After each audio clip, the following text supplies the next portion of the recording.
Okay, why do I believe the Bible? So this is a very interesting question because we have a whole lot of other religions out there like evolution, Islam. See, there's Jeremiah. Man, I wanted to pull over and like see the ark. Yeah, Oh, there get on it. Oh my gosh, you can see it. Look, everybody. Ahoy! Wait, do you see land? That's the Ark of So here's the slideshow. I say my religion because I would argue that it's not necessarily religion. If there's a king and you bow down to that king, would that be religious?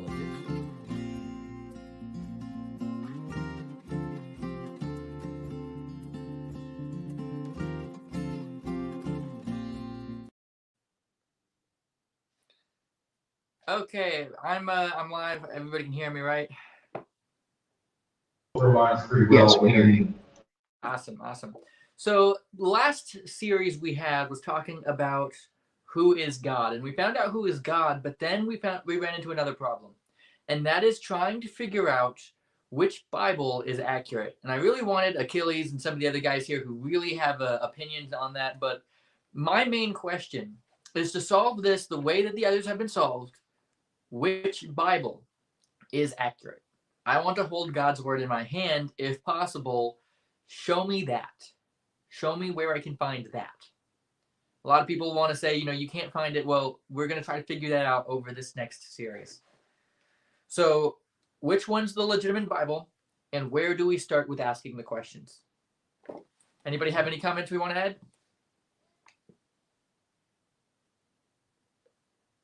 Silent room. Awake, are you there? I'm here just checking out at the store. I'll be a little bit more active in a second. Okay. Well, the way I do these shows is I can't start with an assumption. I'm trying to be as non-biased as possible. For example, when we were trying to figure out who God is, I couldn't start with, well, the Bible has a compelling evidence. I couldn't start with that because if I started with that, anybody else could say, well, so does anything else. And we have to look into every single possibility there is. For example, a watermelon's blue inside till you cut it open. Prove me wrong. Okay, so you stick a camera inside the watermelon. Well, you contaminated it, turned red. See my problem here? You have to have a set of rules that you go off of so you can be as non-biased as possible. We're humans. We're going to be biased to an extent. But if we start with only the truth and we build off of only the truth, you can find pretty much only the truth. Once you add your own assumption and you start looking for that answer, that's when you can build a bridge to something that doesn't exist. And that's where my first stump of the day comes in of which Bible's legitimate. What is the first question we ask to get there? Because I could hold up a King James. I got one right here. I could hold up a King James and be like, here's a King James. Let's look at it. Let's see if it has any problems. But there's a problem with that. It could be completely congruent with itself and completely wrong from everything else. My wife is beside me. She doesn't want me to drag her in. But do you have any ideas?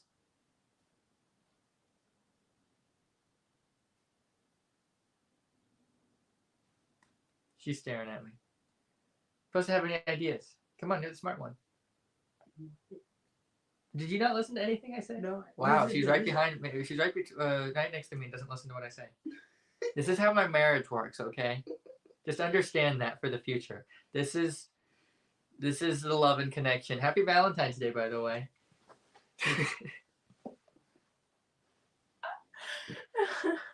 Okay. I'm thinking that any Bible we would have to be historically accurate. So let's start with a checklist. As I talk to myself for the first little while. Checklist. Historically accurate.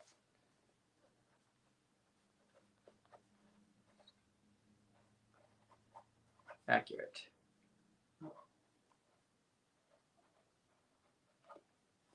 What else would we have to have for it to be the credentials of a legitimate, realistic book written by God?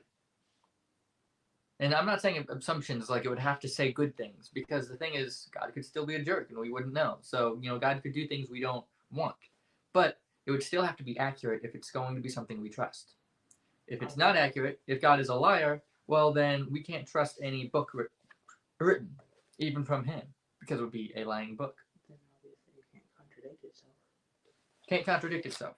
If we know God to be an all-powerful, almighty God, which is what he claims to be, then you can say that the book would have to be consistent with itself.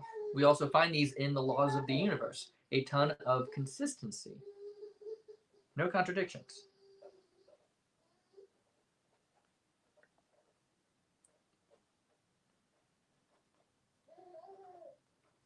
So here's the problem. We're making this list of things that narrow it down. But I see another problem with that.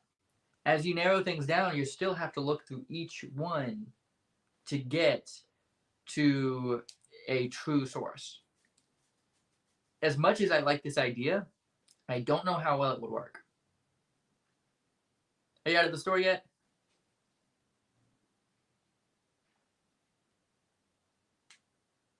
She disappears from live stream altogether. Crickets. Great. I'm dying here, guys. Come on.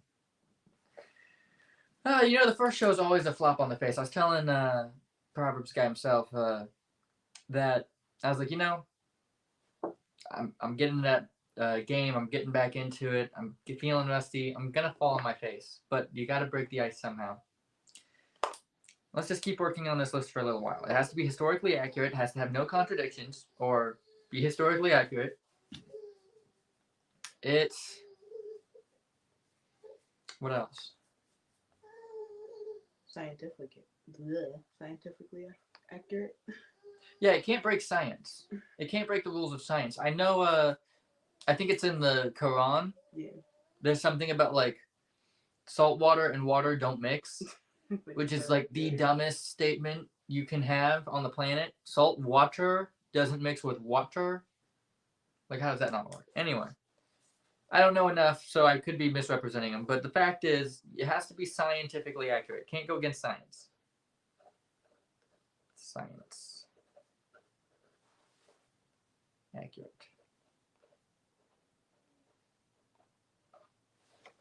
So we have historically accurate, scientifically accurate, no contradictions. None of this points specifically to which Bible, because I've known some Bibles to potentially have contradictions. They veer too far away, and they have contradictions. I've seen some that don't make sense. There are some that don't make sense. So trying to find a Bible that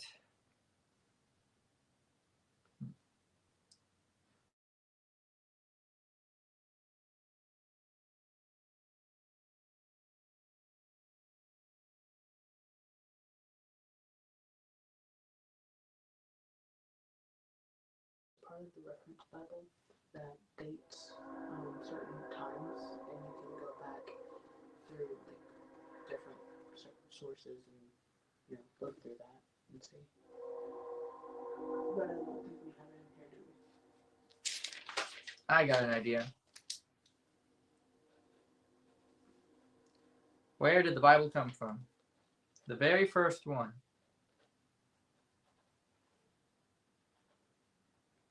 Because I'm walking into this blind. I, right now, have just as much information as anybody else. I'm not special. I didn't do a bunch of research. I am right there with everybody else. Pass it. Okay. So what I'm going to do is a quick Google search. Give me just a second. Not Google. Yes, Google. All-knowing oracle of Google.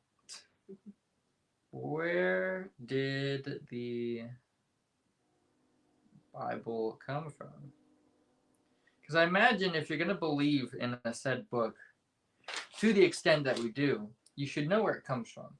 I have a general idea. Like, of course, I believe that God inspired people to write the book, and then, somebody compiled those books later. But the thing is, I don't actually know the story, like the history of this book. That makes me think of so before Jesus, don't mind my child in the back. Before Jesus, and before, well, even after Jesus, there wasn't quite the same Bible that we have today. But when I think of like people in Joseph's time or even in Moses's time, what kind of book did they have? Because I know that they had some form of the law. Was it all by word of mouth? I know a lot of it was. Or did they have like the beginnings of what eventually became the Bible? If that makes sense. Yeah. And Well, would you the consider law, that the first Bible? the law, if you're thinking specifically about the law in the Old Testaments, God wrote those down on stone, like Oh before. yeah, yeah. So I mean, that was kind of the Bible, like specifically the law, like the 316 commandments, and the Bible Mhm. itself does talk about a lot of itself. Like if you look upon many different versions, a lot of the versions agree. So you can kind of piece some of them together to get like a blurry picture. Can you take care of him? You can kind of piece together a bunch of these different images to get like a blurry but unified picture. And a lot of those blurry yet unified pictures say, well, people would write history as they go down the line. Noah must have held on to recordings of history from Adam. And then Moses himself, I think he mentions that he like wrote part of it, or Joshua did, and they held on to these onto these historical accounts of crossing over. So there was definitely some of that. And then when it comes to the law, we know that um, it was this thing that Moses had to actually sit down and write the whole thing. And he actually goes and has to recite all of it later, I believe. And he writes down that he recited it all. And so, like, I know for the Old Testament, it's fresh in my mind. There's a lot of, I wrote down what I saw in history, and then I wrote down the law that God gave me, and he also gave me stone tablets and stuff like that. I mean, when it comes to the finding of the books, it's pretty much said that, oh yeah, I saw this, I wrote it down. I would say that's the origin of most of it. At least that's how the Bible normally claims it to be. Make sense? Yes. Now, I Googled, where did the Bible come from? And it says scholars now believe that the stories that would become the Bible were disseminated by word of mouth. So pretty much told by word of mouth across the centuries in the form of old tales and poetry. That that just has a problem in it though, because the Bible itself claims that it was just written. I think it's John in Revelation says, I wrote down what I saw, like he was there writing down what he saw. So like most, if not all, of the Bible was written by eyewitnesses. It's not folklore, at least not by its own claims. Now, these scientists, I have to wonder where they get their information from.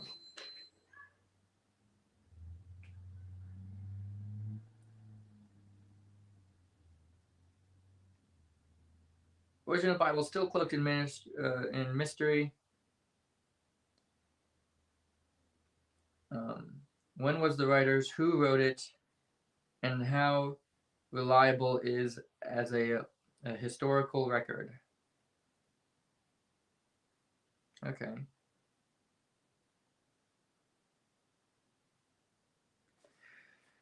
There's definitely a lot more reading to be done on this subject, but off the top of my head, and I can always go through and correct this in the next episode, and I will be fact checking myself. The Bible itself, in at least 90% of the documents, refers to it as being a historical record that is written down by the witness. Would you agree? Of the books that I've read, because I've maybe read, well, now it's probably like maybe 8 to 10 books of the 66. I would agree. They all seem to have claims, or at least most of them, because I don't believe the claim is there in Genesis, that they're actually being written by someone. It's not just oh, I heard the story passed down for thousands of years, and now I'm writing the story down. You know. Now, I will say this. Back in the day, there was a common understanding that if you wanted to get your book out there and be famous, you would use somebody else's name. So a guy would say, hey, you know what? Matthew was a pretty famous guy. I'm going to name my book Matthew, the Book of Matthew. And then everybody would buy it because it was the Book of Matthew, regardless of if it had anything to do with Matthew. So you do have to be careful with all of that. But as far as the Bible's concerned, I'm pretty sure that they're pretty much saying, this is what I saw, this is what I wrote. These are the accounts of so-and-so. Especially when you get, and I don't know which books you've read, but especially when you get into like Genesis and Exodus, it says these are the generations of so-and-so, and then it changes authors. Oh yeah, that's a really good point. I didn't even think about that. Because like, I feel like if you're recording down the generations, especially the number of generations that are recorded in some of these books, it's to be recorded, not, it says recorded, not replayed by mouth. Yeah. Okay, so we know a few things about the Bible in general. I imagine the Bible being like this big blurry image, and as we start to know more, we can turn up the rendering, if you will, or become more detailed and exact in what we see. Because all the Bibles agree on some very basic things. There was a Genesis, there was a flood, there was a Christ figure, you know, every single Bible, as far as I'm aware, even the ones that are meant to lead you away, are this general picture. From there, we can know a little bit more. It was written by eyewitnesses. If we can find an exact Bible, then you can start fighting over words. And the words are very important. Fighting over if it was in or on something is very important once you get down to it. Because every word in the Bible would be placed there for a purpose. Just like every atom is placed in the universe for a purpose. The only problem is, how do you know which one's which? So, written by eyewitnesses. We know that. What else? As it goes on, we had a bunch of random books, sometimes pulled together, sometimes separated. What happened to them?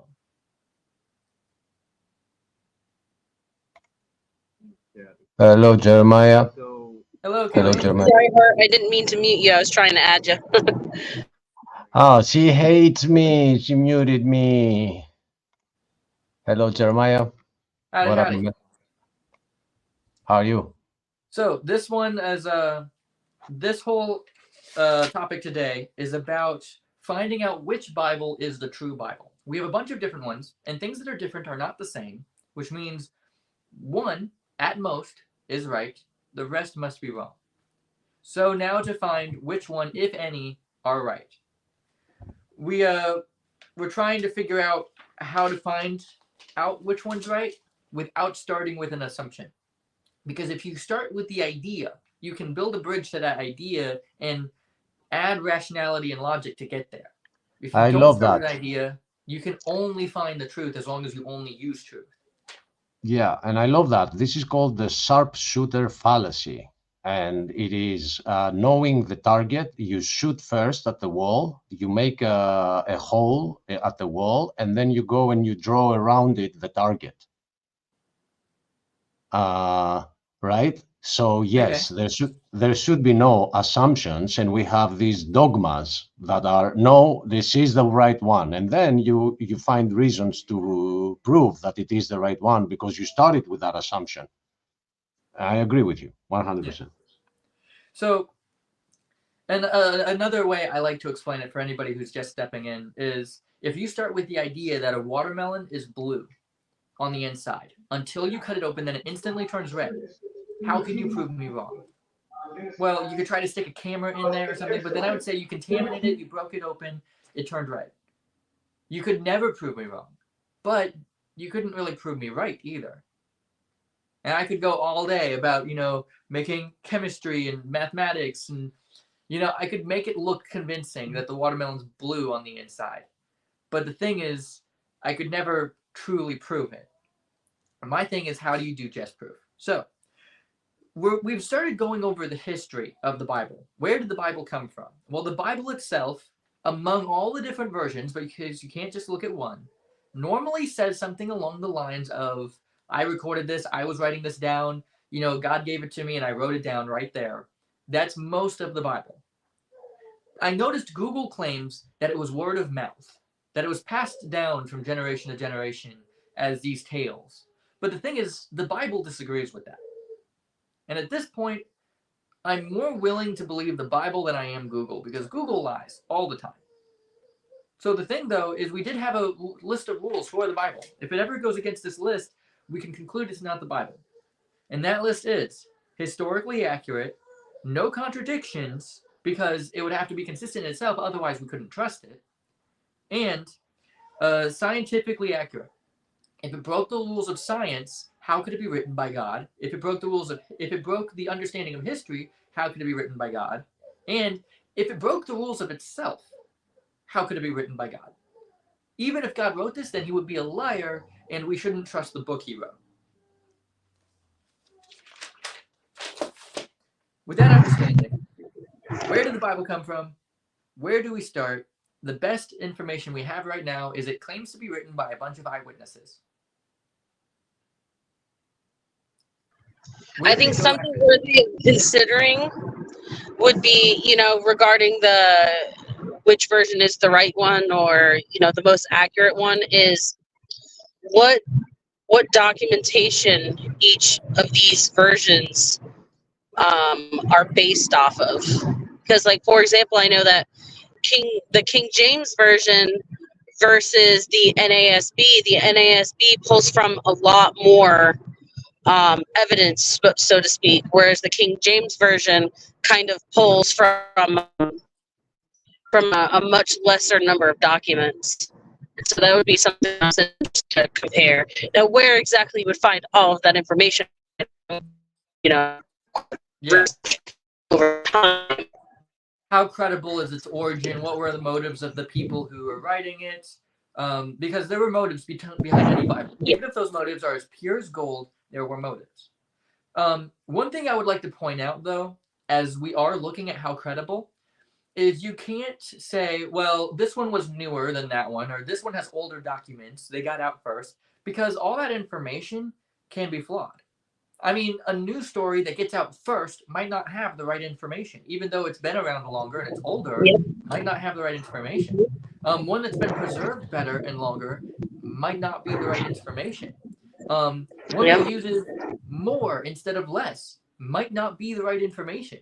So as much as these things are good to have, and we definitely should look down that alley, do keep in mind, none of that is going to be the nail in the coffin that makes this true or not. Which is the challenging thing here, is God said, among a lot of his different Bibles, as far as we're aware, that he will preserve his word. And that is something I think we can hold true to, is he said he'll preserve it somewhere. Where? Is it in English? If so, which one of our Bibles? If not in English, what language? Does that make sense? Yes. So going back to the beginning, because I feel like we're following a trail of clues. We have eyewitnesses who wrote it. What happened after those eyewitnesses wrote it? Where did it go after that? Did it end up in the temples? Did it end up buried in caves? Both? Does anybody know?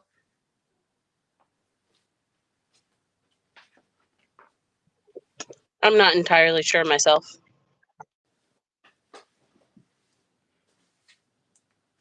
Let me see.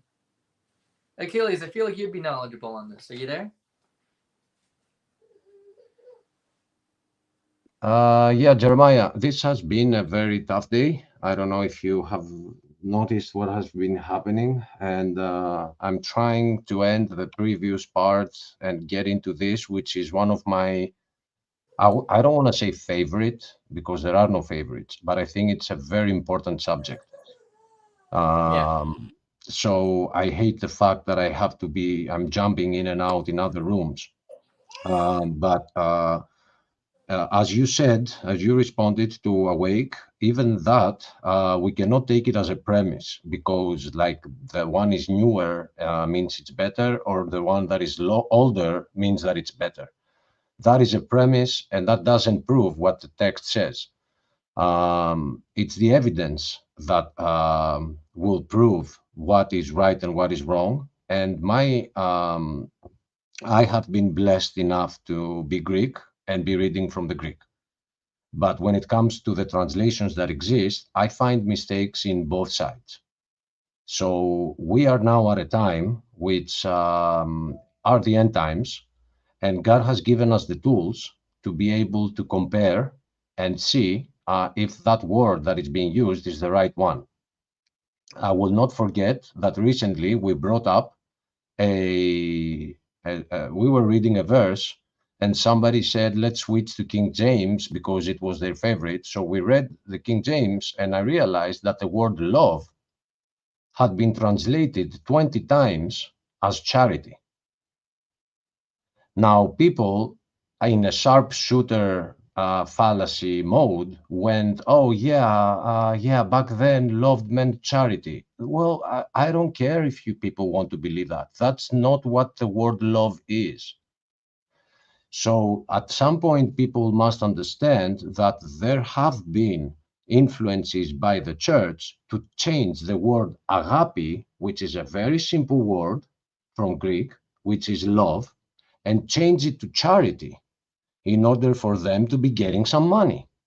If they don't want to see the hand of the enemy in the translation, so they can go online and use 100 tools that we have, like Bible Hub. We have interlinear scripture programs that you can compare with. Blue Letter Bible, Sword, what is the one, that program? There are so many that you can pull comparisons from.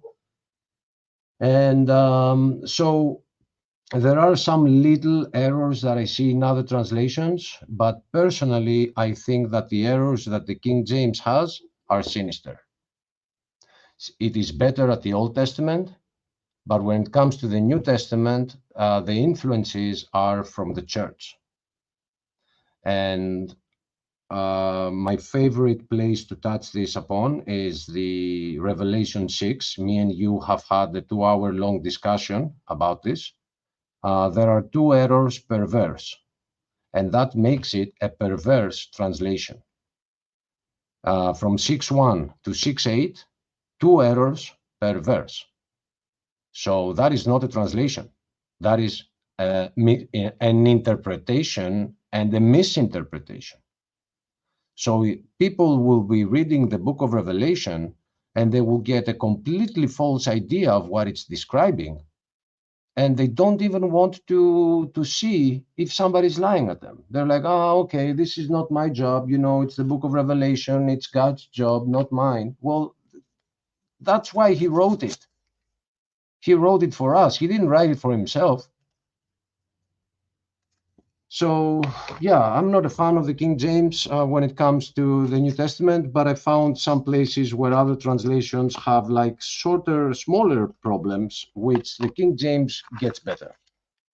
But they are not so crucial, like translating the word love to charity, and then reaching a verse that says, you might have charity, but if you don't have charity, then you don't have charity. It just doesn't make any sense, and people don't even notice that. I can bring up. Are you talking? You're muted. If you're talking to me. My wife is and I were talking about the baby just for a second. I'm listening. All right. It's all good. I'm just trying to contribute what I know on the issue. That's all. I did not even expect this discussion today. You as you said, you make some good points and everything. I do agree. Whether it's the NIV, New King James, any of these, the church has definitely tried and succeeded in many ways on getting their corrupt version into the scripture, and that's why one reason why I try to separate myself as far away from my canon as the Catholic Church, because the Catholic Church doesn't believe in Jesus like Christians do. I try to Yep. make it very clear that Catholics aren't Christians. Now, there are some people who are traditionally Catholic who are Christians. I'm not saying if you're Catholic, you can't be a Christian. But I'm saying the people who are truly Catholic, like the radical Catholics, they're not radical Christians. I would just say that's like that. The Pope, I really highly doubt he's a Christian. So, Okay.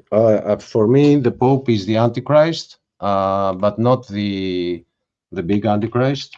he's a Um, Antichrist. and not exactly. The Antichrist we know will have a false prophet, and this Pope, the last one, according to that's complicated. It's not my view. It's the numbers of the popes and prophecies about how many there would be. But according to the Greek, okay, I was on my way. Good job, Ryan. I was on my way to do that. Oh no, I thought you timed them out. I'm gonna time them out. So, uh, according to the Greek, the word anti has two meanings. One of them is against, but it has a second meaning, and it's not even a secondary meaning. It's a very important one.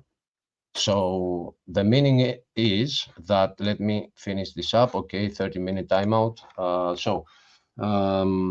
If you send me to the bank in your place because you couldn't go, and you give me a paper that says Achilles is here in place of me, this in place of, we call it anti.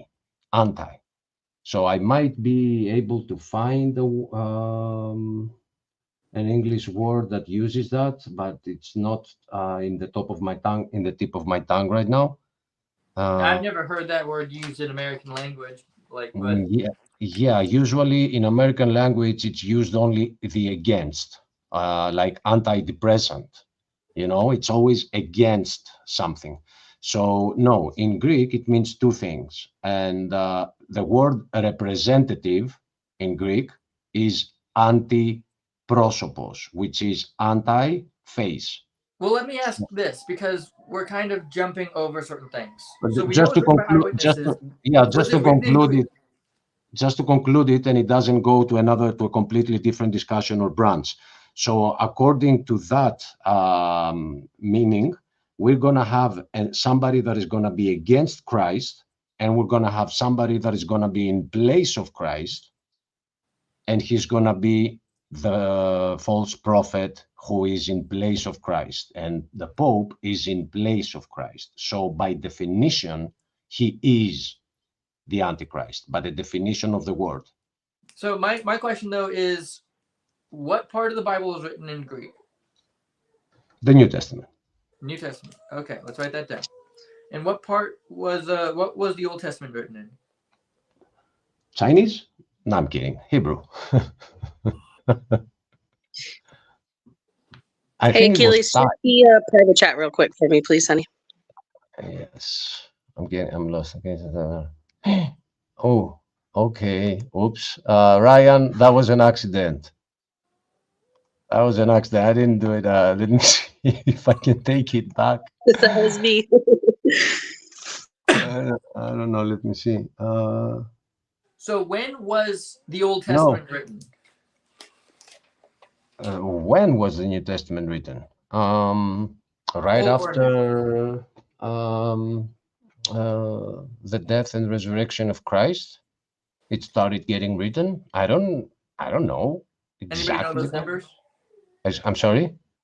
Anybody know from when Jesus died to Revelation? What we know is that the book of Revelation was John was an old man, and he was already in exile. I believe the consensus is about 40 to 60 years AD Yeah. for the book of Revelation. Stephen says 40 to 60 AD for the book of Revelation. 60 AD for the Book of Revelation. And what about Matthew, Mark, Luke, and John? All those. In between, I mean, So I just can't like be 1 AD. definitely not. Definitely after 35 AD, right? 35 AD. Yeah. One comment, Ryan, you got banned because you're a terrible person and it was an accident. All right.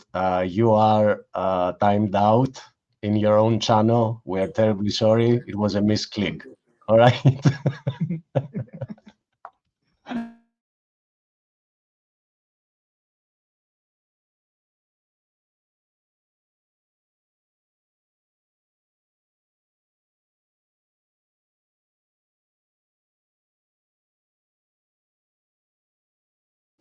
Give me a second.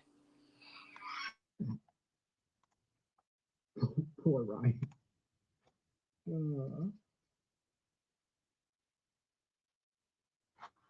All right. Well, Achilles, I have to step away for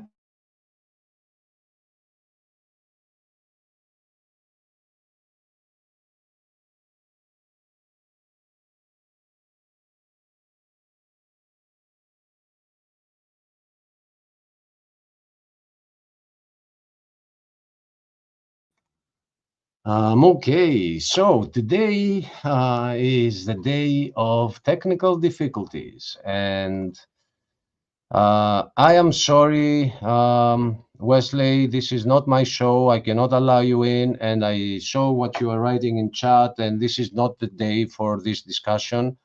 So Jeremiah has a presentation he's trying to pull through, and we don't want to get into anything other than that. Thank you. Uh, Welcome back, Jeremiah. Okay. So what about the Old Testament? When was it written? Uh, you caught me completely off guard, but which book are you referring to? Everything from Genesis to whatever the last book in the Old Testament is. Well, Genesis, because we have different ways that it starts, we know that it was not written by one man, it was written by many, and going all the way to Moses. And Noah was another one, and we can't be sure, but even maybe uh, Adam started writing it. Nobody knows. I can say nobody knows. I don't know. What about Malachi, the last book of the Old Testament? When was it written? Because I would imagine it was written last out of the Old Testament. I could be wrong. So I I just bet. did a quick. Oh, sorry. Go ahead. Yeah. No, please, Awake. Please save me. Yeah. I Go ahead. just did Save me now. I'm from gonna the do this in question. a quick Google search, so would certainly need to do a lot more.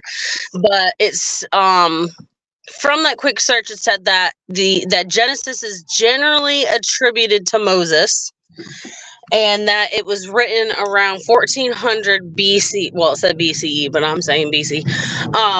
1400 BC. So that's kind of a bit of a starting point, I guess you could say, because I think what we would to get the most accurate answer to that would be, well, what documents is Genesis based off of, or the various books of the Old Testament, and what is the date on those documents? And also, how do the events, especially in books like Genesis and Exodus, how do the events that are described in these books, the historical events, line up with the historical events that we know of in history? And I wish I had my King James study guide in front of me, because they do go over quite a bit of that in the commentary, and I've always found it really fascinating. But unfortunately, I am out and about at the moment.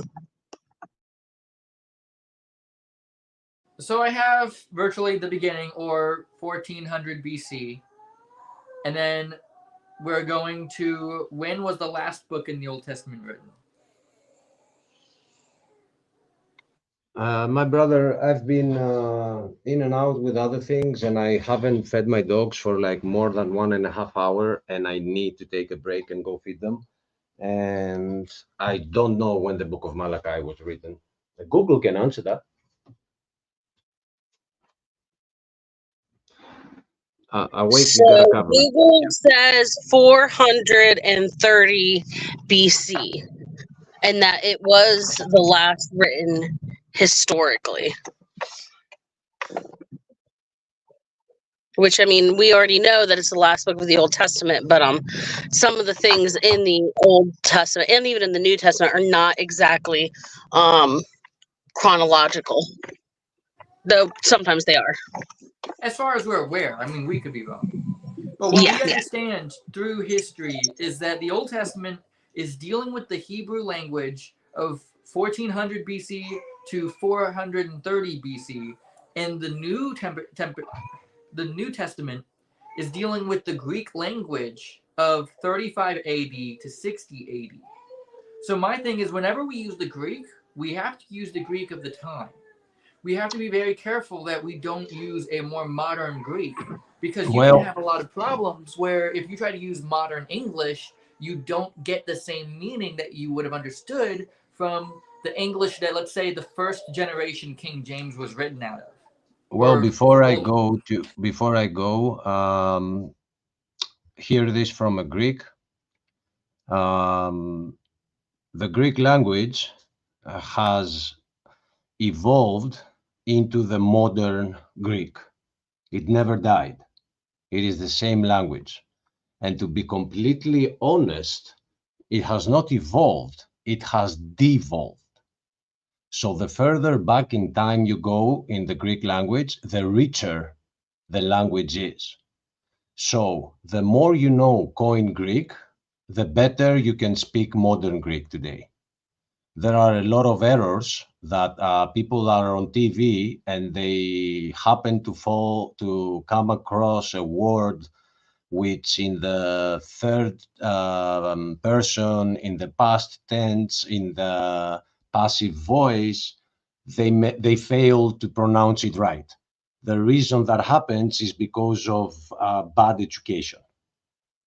But in high school, we start learning Greek from preschool, and then we go to high school, and it's 6 years. And in all these 6 years, we learn Koine Greek. And some people skip school. The modern school is minimizing those classes.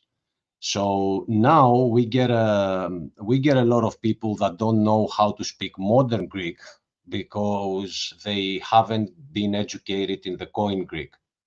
So it is the same language. It's not like Latin that has died and then the Italian was created, and it's two completely different languages that they don't connect. And it's not like English either, where if you read an ancient English sentence, you won't even understand what it says. Even though you know English, you won't even understand what it says. Koine Greek and Greek, they don't work that way. They are the same language. So when they were written, I mean, I have the ability to read the Koine Greek, and this is where I see problems. And there are problems in the modern Greek. Like I read the Koine Greek word and I understand what it is, and then I go to the translation in modern Greek, and they have changed the translation in modern Greek. So it's not only the English translations that are suffering; they are the modern Greek translations that are suffering as well. There are like 5 different modern Greek translations, and only one is trustworthy. And why is that one trustworthy and not the others? Because we can see the words, and we can see that these are the translated words. We have them side to side, and we can see that this is the same word. So Like, essentially, you guys have a similar issue that we do in America now, where yes, they are changing the definitions of things that have always been like, like for example, the general accepted definition of woman and female has changed, and the accepted definition of things like racism has changed. So, are you saying that you guys kind of have a similar issue, though maybe more widespread with what's happening in Greek today?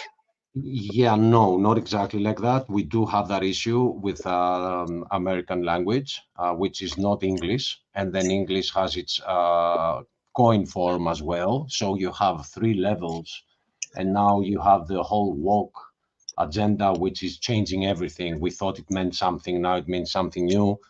And like the word gay, it meant something completely different back then.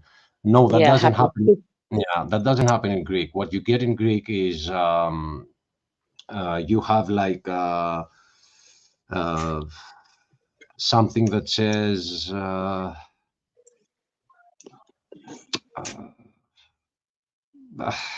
it's very hard to come up with an example, but if you add a little, a small word, okay, I remember one.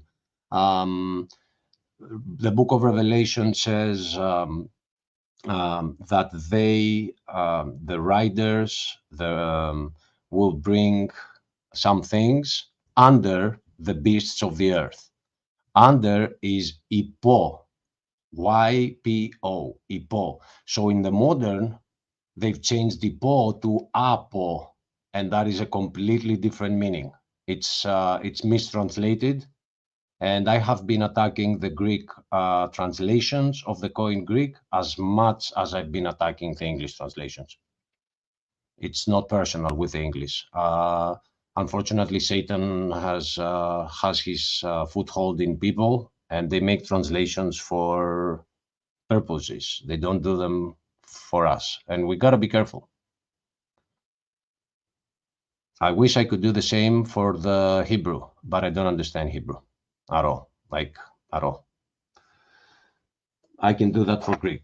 I can tell that this word in Koine Greek does not mean that word in modern Greek. So I've bought like 10 different Bibles, and I give them away because that's not the translation that I want to keep. And I warn the people that I take them to. I give them a Bible, and I'm telling them, be careful. Keep going back to the coin that it has on the side. Don't, for example, I have a translation here. Let me tell you, translation, and I mean a Greek translation, right? So I'm going to the book of Revelation, number 6. Although this guy has the same view of the horses that I do, I believe the horses represent the final horse on the second coming. Although he has the same view, he's doing something which is, I will just translate the Koine Greek first, and then I will translate the modern Greek to see the problem that we have. And I saw, and there comes a green horse, and the one, have you ever heard of a green horse before? No, you haven't, because it's being translated as pale. But the Greek word is chloros, and it means tender. It means green, fresh, tender. And the one sitting on it has the name Death, and Hades is following after him. So the Greek translation now says, and I saw a yellow horse, not even a pale horse, yellow. But the word is clearly green, it's not yellow. And then it says, and the rider that was sitting on it represented what? Where is that word? Where did the word represent exist in the coin? It did not exist. And it says, represented the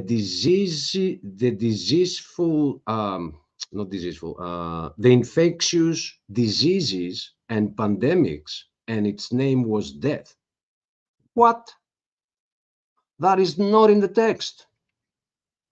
And that's in the same book. I have one book in front of me, and the coin says what I told you, and the translation says what I'm telling you right now. And then it continues and says behind it was Hades following him, so as what? Who said so as?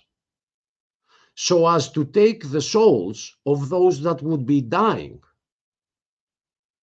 So that is a perverse translation. That is not, that's an interpretation. But what are you using as your ruler?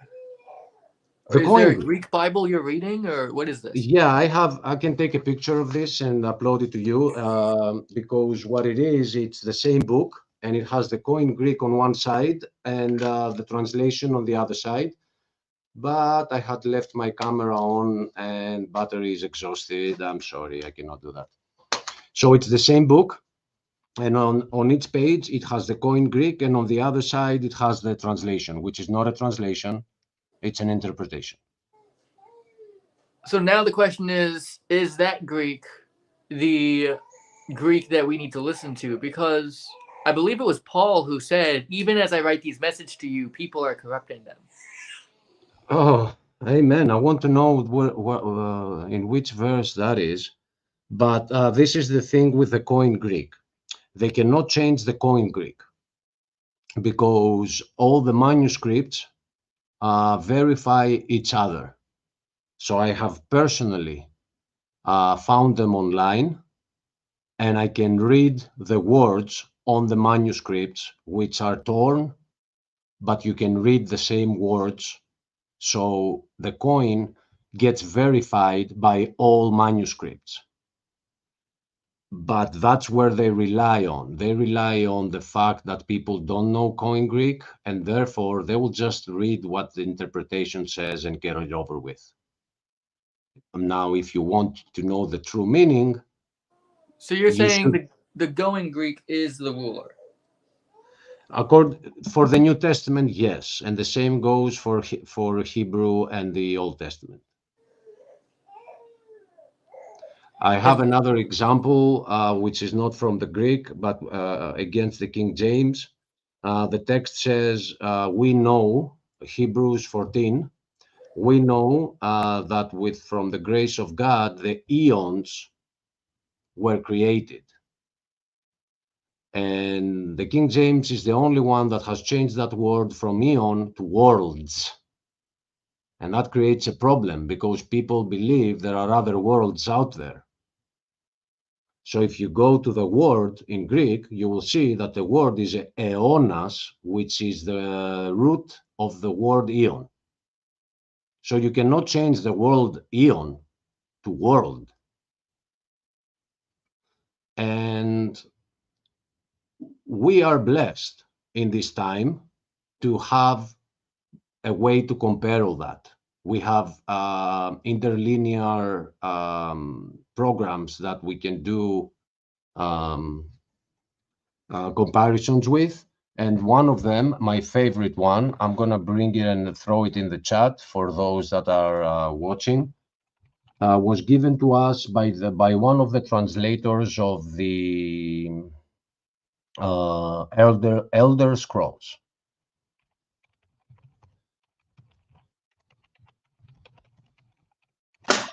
What was that gentleman's name again? I can't remember. I know I can look. If anything, I look back at that interview that we did with him. But Yes. his name is just escaping my mind at the moment. Same here, same here. So I found the link. I'm gonna put it out in the comments. Oh, Ryan is able to post again. Sorry, Ryan, for timing you out. So this website called Scripture for All has a program which is called Interlinear Scripture Analyzer, and it works both for the Old Testament and the New Testament, and it's very handy to have. Guys, I got AFK. I'll be right back. Guys and girls, I'm sorry. I'll be right back. Jeremiah, are you here, or is Awake gonna run this right now? I'm here. I'm here. I was just listening to everything, making sure everything was working right. Okay, got AFK for a sec. I'll be right back. Okay. So my main thing is forgetting about the King James right now, because the King James is way further down in the timeline. And I know that King James is the hot topic, if you will. But we are not even talking about the King James. We're just talking about the Greek and the Hebrew. That's where we're claiming that our languages come from for the Bible. That's where we're claiming the information came from. My main question, maybe I don't understand Greek, and maybe the next episode needs to be a lesson on Greek. But my main thing is, how do we know what our ruler is? Because if I had any book, let's just say I had a book called 20,000 Leagues Under the Sea, and I wanted to know if that book belonged in the Bible, the first thing I would do is I would compare it to the Bible as a ruler, and then I would say, well, this book doesn't match the Bible at all. Therefore, it's not part of the Bible. And then I would leave it alone. So my thing is, if we're looking at all these different Bibles, which one's the ruler? Well, if the Greek is the ruler, and we're comparing all these to the ruler, how do we know that the Greek is a ruler? It's kind of like 12 inches being a foot. Okay, so we have a 12-inch ruler. How do we know it's a 12-inch ruler? How do we know that one is the correct one? Well, you could say, well, a ruler is the measurement of, I don't know, let's say the king's foot, because I think that's a common understanding. I don't know. Well, then we'd have to go find the king and stick the ruler up to his foot and say, well, is this that? And that would verify the ruler. And what if the ruler stretched over time, or got shaved off just a little bit over time? How would we know? So my thing is, without just jumping into, well, the Greek's the best, maybe it's my ignorance of the Greek. Maybe it's something else. I don't know. But my thing is, I'd want to know for sure what I'm diving into.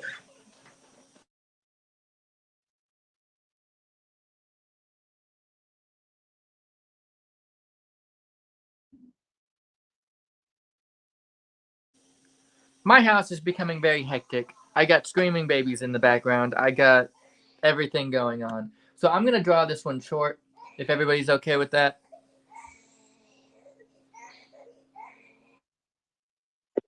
Totally understandable, huh? You got a family. I know what you mean. Now, I don't actually have the ability to turn off the live. Who does? I can click end for you. Just Okay, tell me well, when. That's going to be the end of today's show. Thank you guys for watching. And next time, I want to get back with Achilles particularly, and maybe have a lesson on Greek, because he seems to be bent on Greek is the way to go. Obviously, the New Testament was pretty much agreed upon, written in Greek. My questions are, why were the Jews not speaking in Hebrew? And all of that, just understanding, why did the Greek not change if it's a used language? Mm-hmm. Why is it not corrupting itself, maybe? So that should be next time. Wednesday, I think we're doing 3 o'clock. So see you guys then. Thank you. Okay, see you then. Bye, everyone.